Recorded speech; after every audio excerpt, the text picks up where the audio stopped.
Welcome to the Bridge the Gap podcast. Here's your host, Dustin Udke. What's up, everyone? Welcome into another episode of Bridge the Gap. Doing something a little different tonight. It's just me. We're going to be doing an A.M.A, so ask me anything. So if you got questions, drop them in the chat. I'm hoping you guys will come in. You can ask me your sit-start questions, your question of the season. We're going to be talking about some of the more recent news, some other stuff that's going on. Love to have your questions. This show works best when we interact together. So come on in, drop your questions on the YouTube chat. Love to answer your questions. We're doing A.M.A all night for about 40 minutes or until, if we keep having questions, we'll keep going. So we'll go from there. I wanted to start with it's a little heavier. So for those who don't know, there was a school shooting in Madison, Wisconsin, which is where I live. I'm at a Christian school. My son does go to a Christian school. It wasn't his school. So it was still scary, even though it's not my son's school. It's too close to home. Obviously, school shootings should never happen, but they seem to happen every day. Two people and the shooter lost their life. But what I got out of this was this really great sense of community. I had a couple people reach out to me who know I live in Madison and said, "Hey, you okay? Is your son okay? How you doing?" Obviously, my parents and those sort of people reached out. But really what I love about fantasy football is this community we have because, it's just been able to, bring me so many good friends and people who care, who genuinely care. Like, I think there's a lot of fakeness online at times. There's a lot of people who pretend, who are fake, who don't really care. But I had people who really, really cared who actually reached out to me yesterday and Monday about it. So it was really great to see that, that kind of care from people. So I appreciate you guys that reached out. If you have kids, loved ones, like just hug them a little tighter. It's a scary situation, but just know that that community is there. And so here's what I'll say about community that I think often goes undersaid. If someone pops into your mind, text them, message them, reach out. It happens to me a lot where I'm like driving to work. I'm like, oh, I wonder how so and so is doing. And a lot of times that's the end of where that goes. Um, so just always reach out. When you think of someone, reach out to them, ask them how they're going. Yes, thank you. I'm glad everything is okay too. It's still a scary situation. Obviously, there's still a lot coming out, but it's just hug my son a little tighter. So love the community that we have in the fantasy space, and it can really create some friends. We talked about this a couple weeks ago, so go from there. Again, ask me anything. So A.M.A, drop your questions in the chat on YouTube or on Twitter. If you're on the YouTube, hit that like and subscribe. It really does help grow the channel, get more people involved. Let's talk about the big news that just broke maybe an hour ago. Michael Penix has been named the starter of the Atlanta Falcons. Kirk Cousins is benched at least for this week, but probably the rest of the season. Here's what I'll say. I have said this from the get-go that I thought Michael Penix was the best quarterback in that draft class. I liked his college film. I liked his leadership. I liked his play style. I think he was the most pro-ready. For me, it was always just landing spot. He got drafted 9th overall or 8th overall to Atlanta Falcons. Thought it was a strange move considering they just signed Kirk Cousins. I'm curious to see what Michael Penix does in the next 3 weeks. I tweeted it out that I think my expectations for 3 weeks is 550 yards, 5 touchdowns, 2 interceptions. I think that's a reasonable expectation for him in his first 3 games. He's 24. He played 5 seasons in college. And if you look back at Bo Nix and Jaden Daniels, both played 4 years in college. Obviously, were able to step in week 1 and have really good seasons. So I think it's really going to be wheels up for Michael Penix. Obviously, they have a ton of weapons in Drake London, Kyle Pitts, Bijan Robinson.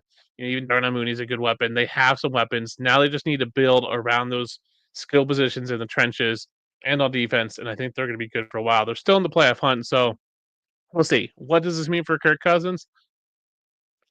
I don't know. Colin McTammy was on a couple weeks ago. He theorized, that maybe Dallas blows things up. He tweeted out that maybe San Fran trades for Kirk Cousins, and someone else signs Brock Purdy. Who knows? It could be lots of things. So it's going to be interesting. I'm probably going to bring it up again. It does sound like Kirk Cousins has a no trade clause in his contract.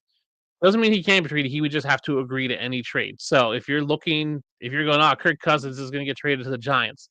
I'm not sure Kirk Cousins takes that trade. Like, I don't think he's going to go to a team that's struggling.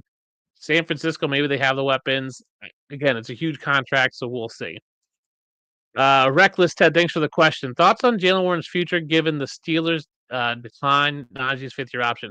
Listen, I like Jalen Warren. I think we've seen it the past few weeks. He is a more explosive runner than Najee Harris is. Now, there's still a potential that the Steelers sign Najee Harris. If they do, Warren's value doesn't change. He's still that flex play weekly. Maybe he becomes the bigger of the lion's share. Don't think they sign Najee Harris. I think they roll with Jalen Warren. They've got other fish to fry, mainly quarterbacks. So maybe they go out and try to get a Kirk Cousins. They need a second receiver across from George Pickens. So when you're looking at where they allocate their assets, unlike the Falcons, the Steelers are really good. They have to pay a quarterback. Maybe they draft one. They have to get a receiver. So either they pay for one in free agency, a T. Higgins or someone on that or they draft one. I just don't see room where they can go out and go get another running back. Even in the free agency market, there's not a ton out there. And we've seen this year that the free running backs kind of market is going up. So I think they're going to be looking at where they allocate their cap space and their money and their draft picks, and it's not going to be the running back. So I think Jalen Warren's great. Dynasty Leagues, Reckless Ted, I'm picking up Jalen Warren. I'm trying to get him. I think he's got another 2-3 years as the main guy in Pittsburgh, and then probably gets a second contract somewhere. We'll see what this year was a big year for running backs. So if that continues, then we can see him get a decent contract. I think he's a free agent in 2 years, so he's got some time. So appreciate the question. Again, if you guys have questions, drop it in. This is an AMA. Ask me anything anytime you want. I'm here to answer your questions. That's what it's for. So if you're here, hit that like and subscribe. Really appreciate it. Does help me grow the channel. We are going to be doing this for the next couple weeks. Obviously, next week's Christmas Eve. I'll still be doing the show, probably a shorter one than New Year's Eve. Probably do a normal show. And then I got guests coming back on in the new year. So I got some real great guests lined up. We got another innovator special coming up. But that's a topic I want to talk about. What do you guys want to see? What kind of topics would you like to see in the new year? Anything you guys want me to discuss? Find someone to talk about. I've done some, kind of broader topics in terms of making friends. We've done some stuff like, some more fantasy football specific stuff, talk about IDP leagues or salary cap leagues. What do you guys want to hear about? What kind of topics do you want me to kind of explore and kind of relate back to fantasy football? My dream for this podcast is to take a topic and then bring it back to fantasy football. So I want to do one on time management. Just as a general concept, how you manage your time, what are some good things to manage time, and then relate it back to fantasy football. What does that look like when you're trying to manage multiple leagues? Some people are in 5, 10, 15, 20 leagues. How do you manage your time and effectively manage your time to basically make those leagues easier?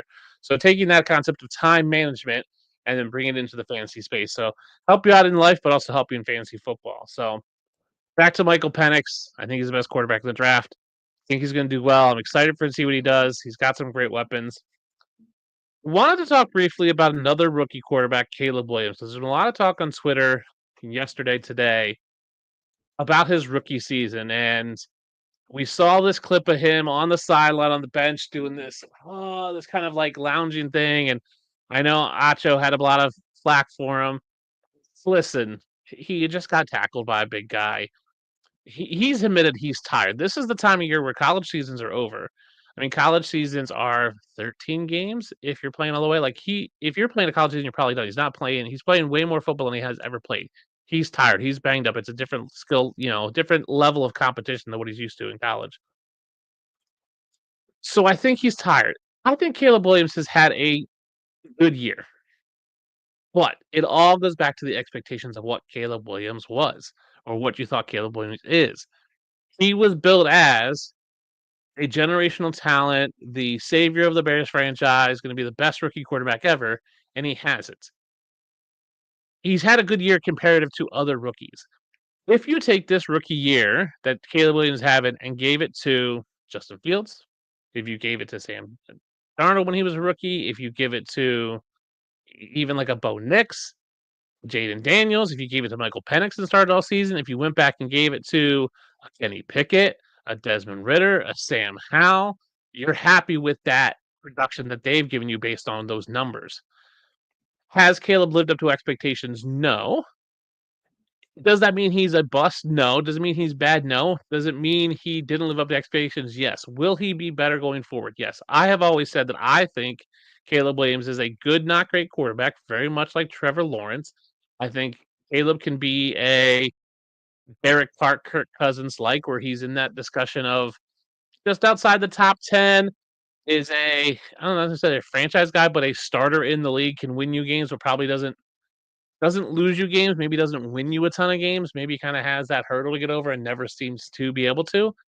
Obviously, the big talk this year was Caleb Williams came into the best situation that a rookie quarterback's ever had with weapons and receivers. That's all great. The offensive line was still questionable. Obviously, there's still that time it takes to develop as a rookie. So I just feel like it's been a good year. I think people will want to dunk on Caleb Williams. I think there's still a lot of hate for Caleb Williams out there. Game fatigue is definitely something. So we'll see how that goes. Reckless Teddy, negotiating tips for trades would be great. Yes, we are going to talk about that. It is on my list. I've got some people coming on. We talked a little bit with Hoove maybe 6 weeks ago about how to make trades, but I do want to get more into like trade negotiations and what that looks like and how to the art of the deal. I think is a good thing that we don't talk about a lot in fantasy. So, Reckless Ted, thanks for the comments. Continue to drop your comments, questions. But that is definitely is on my list of something to talk about in the new year, especially in the offseason. That's when dynasty trades really start to happen. So Caleb Williams has had a good year, not a great year. He has not lived up to the expectations of being this generational talent. But if you take away those expectations, just go, hey, as a rookie quarterback, was it good? Yes, it was. Um, I just think people had too much lofty expectations. Whether you liked Caleb or not, whether you were a Bears fan or not, I think people go, well, Caleb Williams has to be amazing to be worth it. No, he doesn't have to be amazing. He just has to be good. And he's going to learn. He's going to continue to learn. Do I still have my doubts about Caleb's times? Like, there's still some things where I'm like, I wish he would have done these things differently. He sometimes doesn't seem to run when he should. He seems to make some hero ball mistakes. But, those are all coachable things. So I think Caleb's going to be fine. His rookie season is good. It just didn't live up to expectations. And that goes back to a topic I want to get back into at some point is expectation management, because when you set these the expectations for Caleb were never realistic to begin with. He was never going to be Justin Herbert plus, which is what I think a lot of people expected of him. Justin Herbert has the best rookie season of quarterback ever. People thought Caleb Williams was going to come in and have what Justin Herbert did plus. That was never going to happen. That was an unrealistic expectation. And when you have unrealistic expectations, all you ever do is set yourself up for failure because it's unrealistic. It's not reasonable. That's what happened with Caleb Williams is he was burdened with those expectations that I don't think he necessarily set. I don't think the team set. I think the media and the pundits and people, like me who do analysis, I think some people out there go, well, he's got the best receivers we've ever seen. He's got, the reins of the king of the castle. Like he's going to be great, easy schedule. He just never lived up to it. So if you're out there wondering what to make of Caleb Williams, just take his stats and go, that's Kenny Pickett's rookie year. Is it good or bad? That's Desmond Ritter's rookie year. Is it good or bad? That's, pick a quarterback that had maybe that's Josh Rosen. Take a guy who's flamed out of the league. If he had that rookie season, would he still be playing? Probably. And I think you just have to manage your expectations with Caleb Williams, not look for faults or pluses in Caleb Williams' game. So two big, discussions on quarterbacks. Obviously, got Michael Penix starting, Kirk Cousins getting benched, Caleb Williams, kind of rookie year, kind of winding down. I got 3 more games. The big question I've seen a lot also on Twitter and social media, and I'm going to keep answering my own questions so you guys give me more in the chat. So A.M.A, drop me a question. It can be about football. It can be about life, whatever it is. Ask me anything on the chat. I'd love to answer your guys' questions. If you got sit-start questions, off-season questions, anything. Obviously, it's an A.M.A. You can ask me anything. What do we do now? The fantasy playoffs, we're headed into the second week of fantasy playoffs. So majority of you are not playing for anything. There's 4 teams left playing in each league. So if you're in a 10-team league, 6 teams are now out of it. What do you do now if you're not necessarily in a dynasty league? If you're in a dynasty league, obviously the season never ends, really. It continues to go. We just head into this off season of free agents and draft pick trading and draft picks and all that kind of stuff. Still think there's a lot of stuff you can do now to set yourself up for next year, even if you're not in dynasty. 1, watch what happens over these next 3 weeks and even into the playoffs. Watch what Michael Penix does, because that's going to tell you an insight into what Michael Penix is next year. Watch what coaching changes happen. If, they're starting to work some rookies in, if guys get benched, if guys look good. We always try to go on a 6-game sample. So the last 6 games of the season, we've got 3 more coming up. That can really tell you who these guys are. Look at the list of free agents headed into this year. So it's T. Higgins. What's he look like? What if some of these other maybe second or third tier free agents look like now, so you can kind of get a feel for them later? So you're not going into March and April going, oh, this guy's out of the new team. Is he good or not? I don't know. Watch the film now. There's also a ton of playoff leagues, so NFL playoff leagues you can get into. So I've talked a lot about Baby Bowl. I've been doing in the regular season. Rob Norton puts that on. He does a Baby Bowl playoff. So if you don't know what Baby Bowl is, you donate money. Half goes to charity, half goes to the prize pool. During the season, you pick a lineup: a quarterback, two running backs, two wide receivers, a tight end, and a flex. It's a one and done system. So once you use them once, you can't use them again. So same thing will apply for the playoffs. Obviously, smaller player pool and players get eliminated every week. So it's definitely a different strategy. But it's a fun way of doing it. It's a fun way of like engaging with the playoffs. I know Viper League, so Matt Donnelly has a pool. I just got the email about that. He does a playoff pool. Lots of those sort of playoff tournaments. So ask around on Twitter. If you want to know one, hit me up on Twitter. I'll send you links. So Matt Donnelly does Viper League. Uh, Rob Norton does Baby Bowl playoffs. I think it's like $25. It's just a fun way to interact. It's a one and done system. So playing that strategy of making sure you have guys left. So last year, people in the playoffs or in the Super Bowl had no one left because they had used both quarterbacks from the starting teams, and they had like playing backups and hope they got like one or two passes. So that's what you can do now. But I do think this is the time where you get the advantage over your league mates by not checking out. And I know it's their natural response to go, playoffs, I'm out of the playoffs. I lost, didn't win. I'm going to check out. This is the time where you start building that data set in your mind for next year. Think about what's going on. Look at your lineup. If you're playing redraft, just start looking at guys and going, okay, maybe this is a guy I want. This guy impresses me. Maybe it's time to watch a different team that you don't normally watch. I'm a Bills fan. I try to watch Bills games. So maybe I try to watch a Seahawks game or a game that maybe teams that aren't on national TV, maybe I can try out their game film.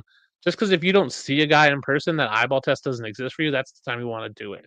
So that's what you do now since you're out of the playoffs. Reckless Ted said, "Is Rome a buy low?" Sure, I think Rome is a buy low. I don't know if Rome is gonna go low. The problem with rookies is we go into this phase of obviously draft picks. The price keeps going up and up and up. Players get drafted and it goes up and up and a little more because of situations, and then we do our rookie drafts and they're still high because people are bought into that player. And then I think the time to really buy low in rookies is like that week 6 through 10, where people are like, okay, this rookie's not panning out. But then we start turning the page where if a rookie like Rome has just been okay, I don't know if you can buy low, because if I'm a Rome Odunze holder, I go, well, why would I sell low? I'm not getting much left. Like the return on investment I'm getting on him is not worth it. I'm not getting a piece for this year that's really worth it. And even if I'm in the playoffs still, am I getting a piece that's going to help me for 2 weeks versus, Dynasty League Rome for the next 5 years? I don't know what Rome's value is. I haven't checked peaked in high school's trade value charts in a while. Let's see. I have a June or September. Let me see if I can check out the September one and what Rome Dunze was going for on that one. So if you guys don't know, Alex peaked in high school over at Draft Sharks does these trade value charts monthly on his Patreon. I think it's part of Draft Sharks as well. The basic comparison. Rome Dunze was 54 points. He was in tier 4, just the top. Basically, he's equal to Dalton Kincaid, CJ Stroud in a one quarterback league, right below Devin Achane, right above Kyron Williams. I think his value's probably dipped a little bit, but not a ton. So maybe he's in that 40 some value. So basically, worth a first round pick. I just don't know if you can get Rome for a second. If you can get Rome for a second, I'm buying it. I just don't know if someone's going to sell Rome, because at this point, you're not giving them much this year. There's only 2 weeks left of the season, and is what you're giving them worth Rome not having Rome for 5 years versus a guy for 2 weeks? So I'm not sure. If you can buy him low, Reckless Ted, I'm totally down for buying Rome Odunze low. Caleb will be better. I think everyone kind of expects that. Unless you can find a guy who owns from Odunze who is just doom and gloom on the Bears and Caleb Williams and maybe doom and gloom on Rome because of it, then you can get him low, but I'm just not sure you can buy him low right now. So that's the interesting part, is I think with rookies and young players is people are still going to hope for next year. Everybody's just kind of moved on to next year. Even if you're still alive, for dynasty players, we've moved on to next season already in terms of draft picks, in terms of outlooks for these players. What does that look like? That's why I say, like, look at the free agents now and start watching them, because that's going to change a lot. I had an interesting conversation with Jorge Edwards from Fantasy and Frames, and we talked about this misnomer of, we talk about these like rookies coming in, and they're not rookies right now. Right now, they're just prospects. And I think we're getting a lot of people, a lot of these draft guys like myself, and I try not to do this, but I've seen a lot of this, like, here's my rookie big board and my ranking of these rookies.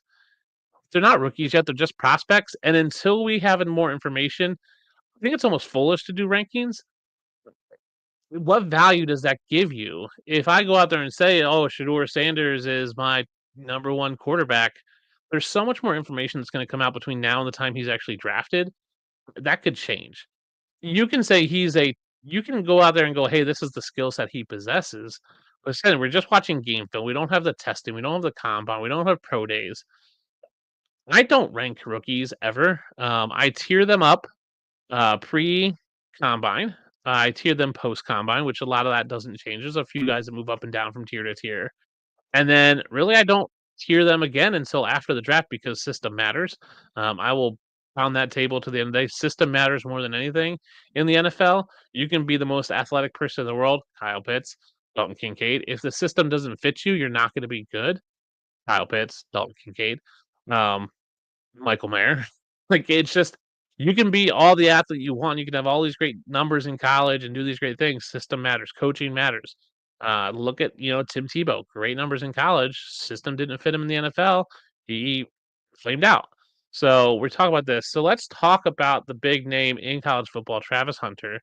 Won the Heisman. Whether you do think he deserves or not, I think he obviously did deserve it.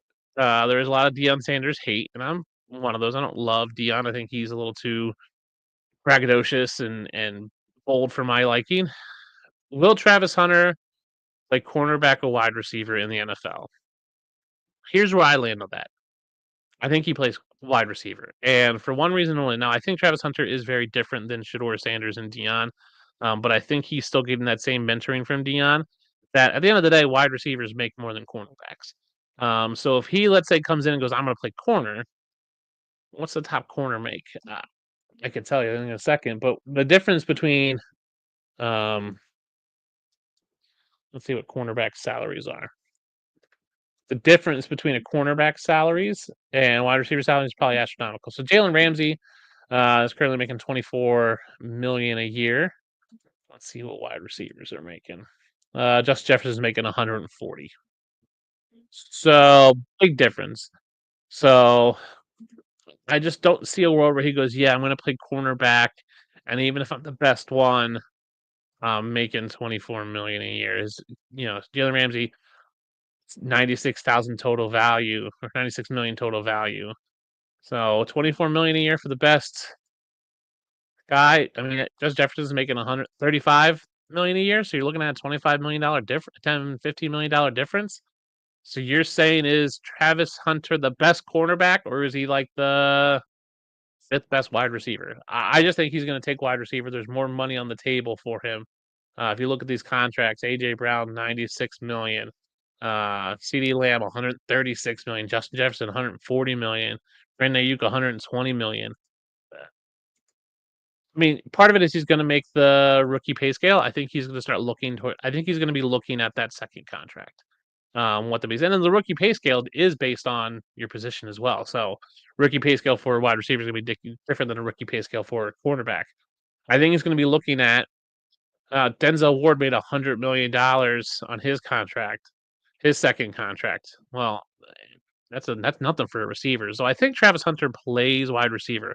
I wouldn't be surprised if he tries to play a little bit of both. I'd be surprised if any team wants him or is willing to let him do that based on, they don't let players ski. They don't let players play basketball. Like they're very risk adverse when they're big name guys, especially at their skill positions. Maybe in certain situations, I think he does punt returns, kick returns. I think that's a given in his rookie year. Maybe on some of these, deeper plays, they got, 5 wides or whatever. Maybe he goes out there every now and then. Bill Belichick did it with, a couple guys back in the day just for sporadic play. I just don't see a world where Travis Hunter goes, "Yes, I want to play cornerback." Nor do I see a team going, "Yes, cornerback's where we want you. We drafted you to be a cornerback at the top 10." I don't think we've seen a cornerback go in the top 10 in a long time.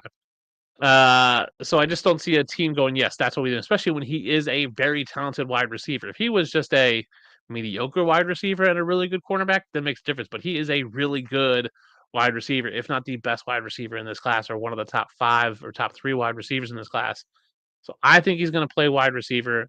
I think that's great for football. I think that's great for the NFL. He's a fun, exciting guy. I think there's going to be lots of buzz about him.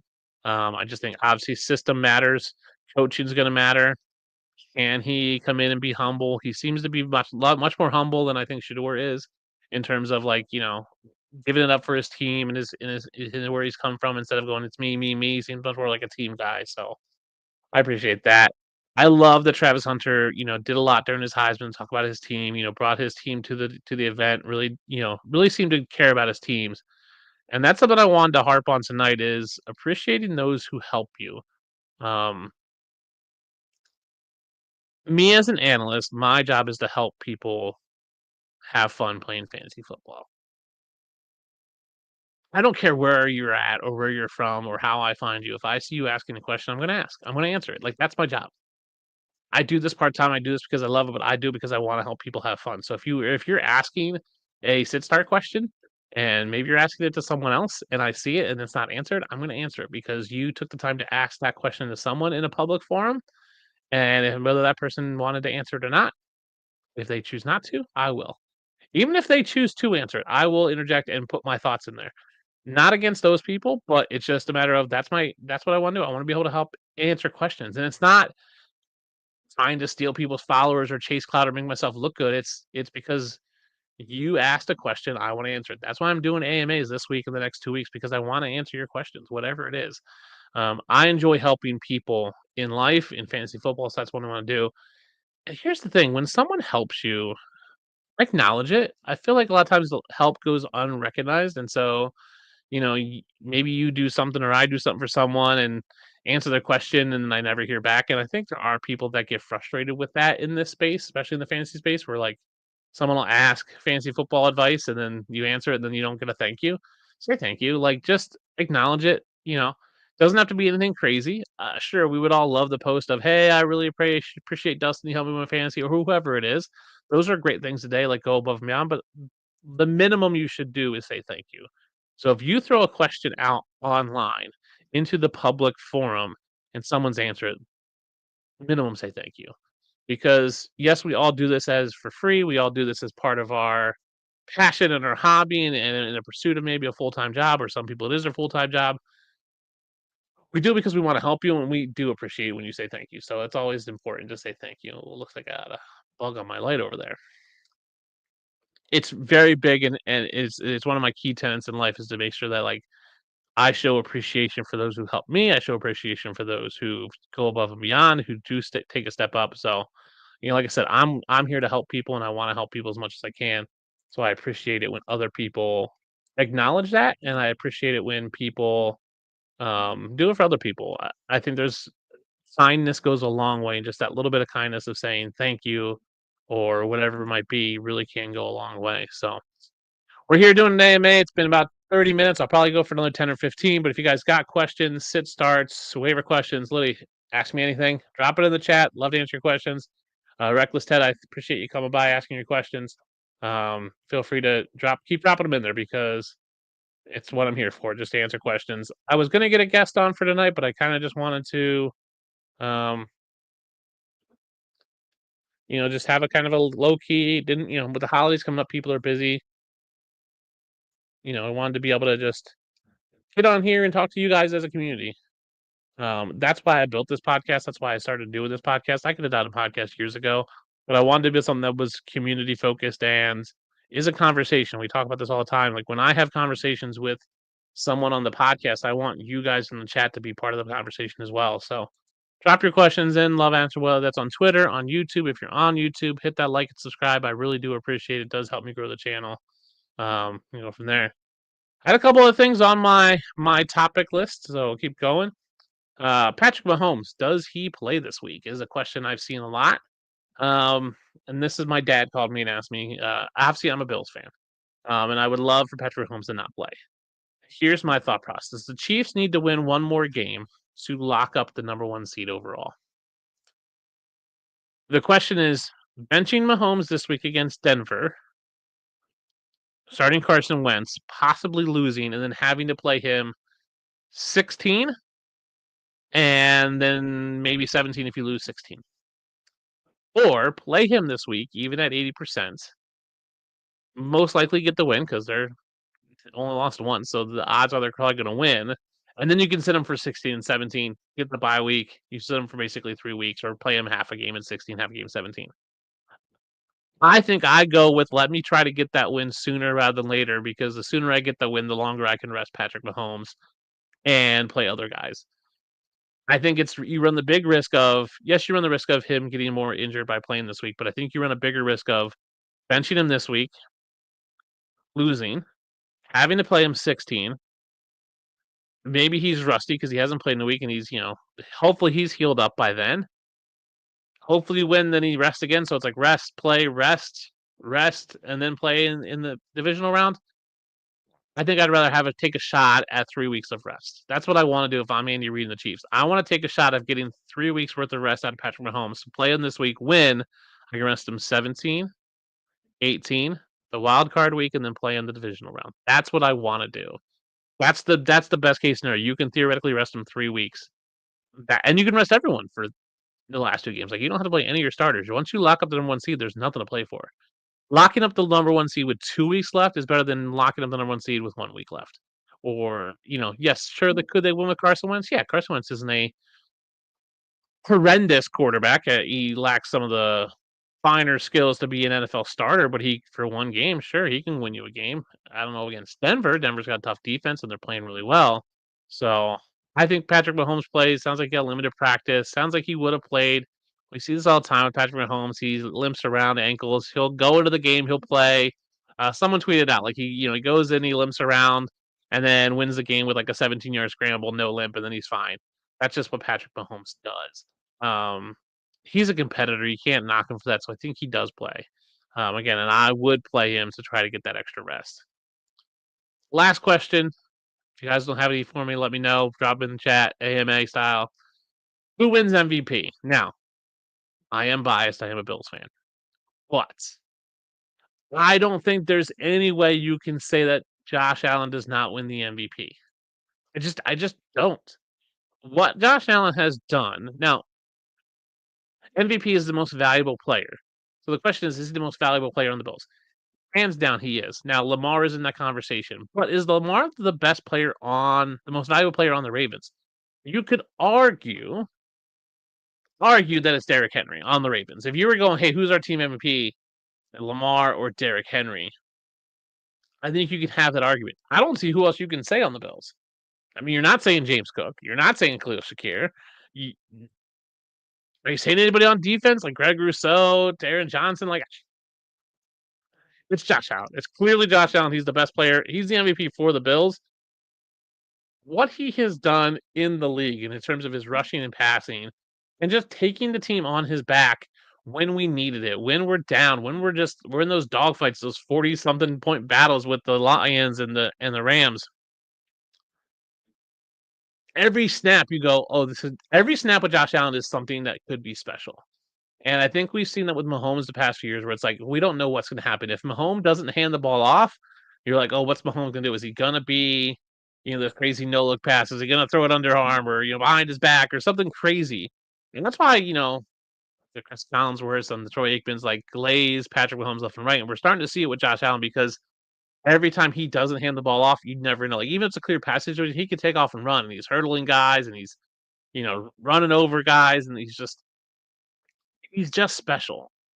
I do think he's hands down the MVP. I think Lamar will be in the conversation. I think you can put Jalen Hurts in the conversation. But again, Jalen Hurts and Lamar have the Derrick Henry Saquon problem where is Jalen Hurts the best player on his team? I think it's Saquon.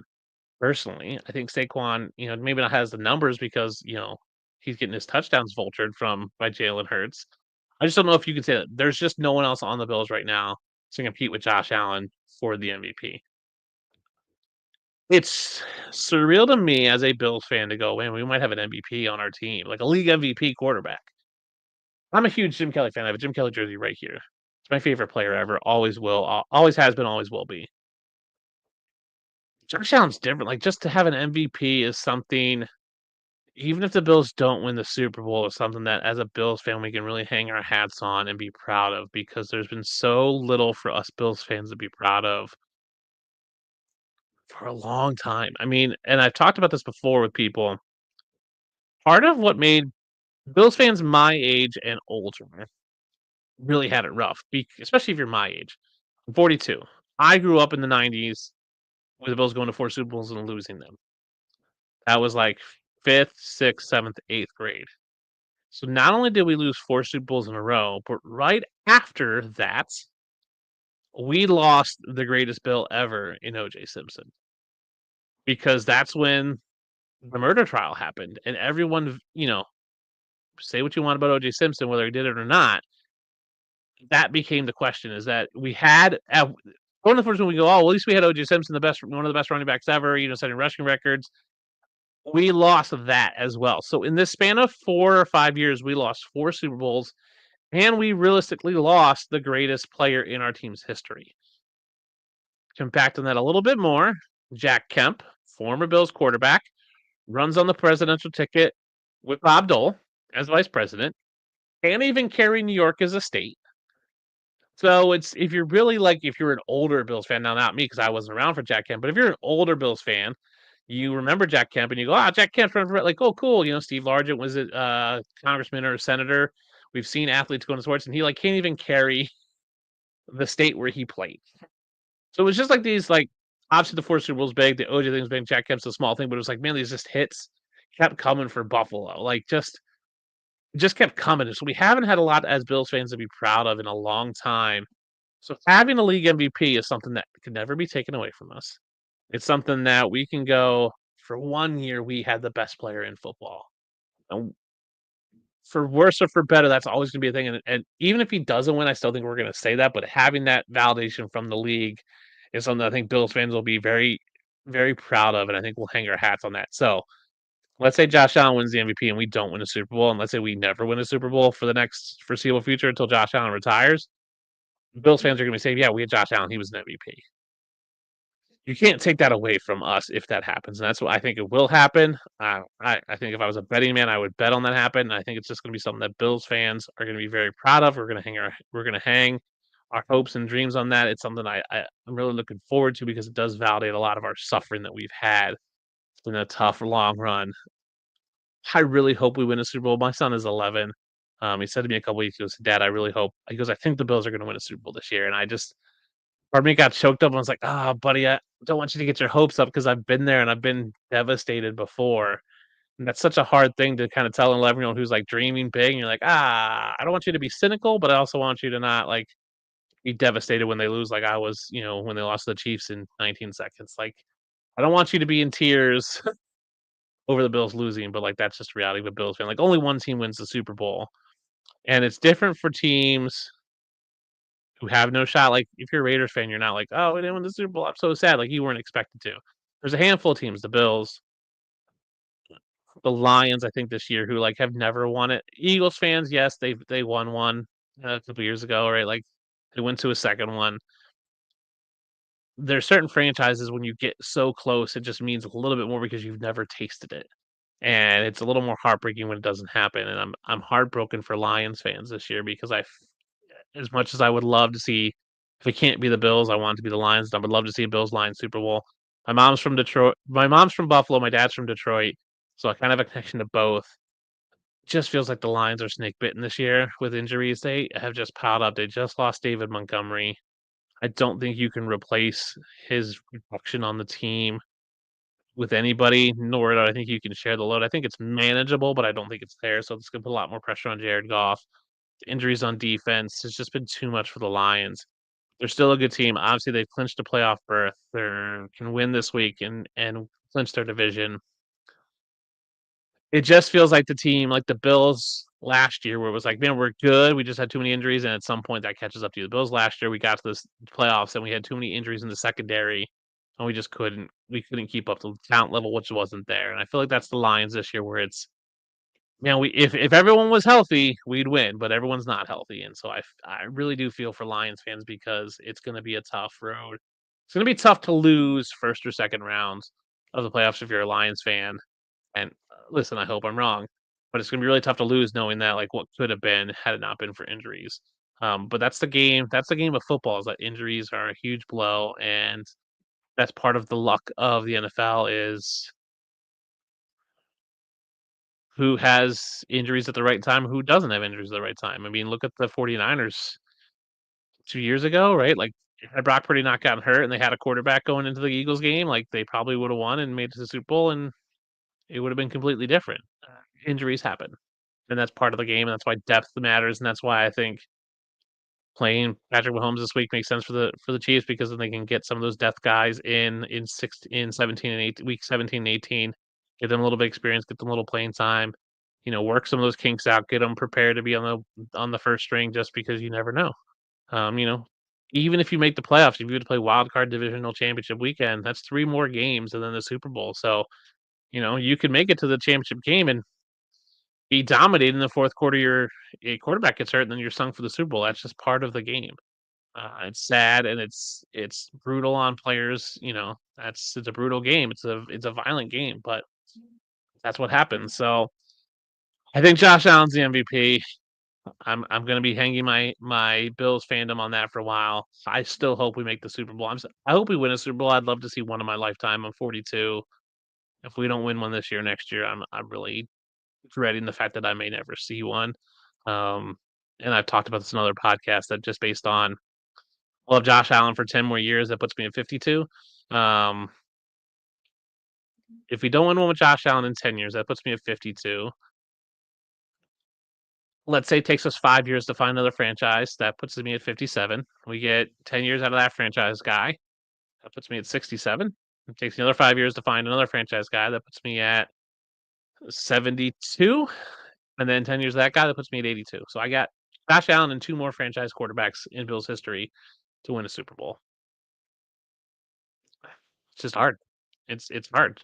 I mean, look at the Cubs. They went 100 and some years. There's some people that were Cubs fans their whole life and never saw them win a World Series. So, well, it's been about 42 minutes. I appreciate you guys coming in. We're gonna be doing this the next 2 weeks. So if you have questions, save them for next week or the week after. Next week's Christmas Eve. Obviously, I don't expect a ton of you guys to show up, but if you're not doing the Christmas Eve, hop in. 10 p.m. Eastern. I'll be there for 30, 40 minutes. A.M.A. style, same thing the week after New Year's Eve. I'll be here for an A.M.A. Just kind of touch base on what we talked about. We talked about the Michael Penix thing. I think Michael Penix is good. I think he's the best quarterback from this draft. I'm looking forward to him. I'm expecting 550 yards, 5 touchdowns, 2 interceptions over the next 3 games. Talked about Caleb Williams' rookie season. I think it was a good season. Just didn't live up to the expectations. That's an expectations issue, not a Caleb Williams issue. We talked about what do you do now that you're out of the playoffs? There's plenty of tournaments. So Baby Bowl playoffs, Viper League. So hit me up on Twitter if you want to know about those. Talk a little bit about Travis Hunter. Will he play cornerback or wide receiver? I'm saying wide receiver just because of the financial implications of that. Um, Appreciating those who help. So make sure you say thank you to all the analysts out there that have helped you this year.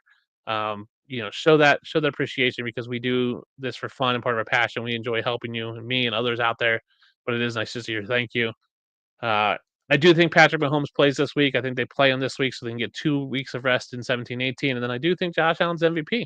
So appreciate you guys tuning in to Bridge the Gap. We will be back next week with another A.M.A. style chat session. So if you guys have questions, you can DM me if you want during the week and I'll answer them, or you can hop on, ask them live. Love hearing from you guys. Love building this community, having these conversations with you guys.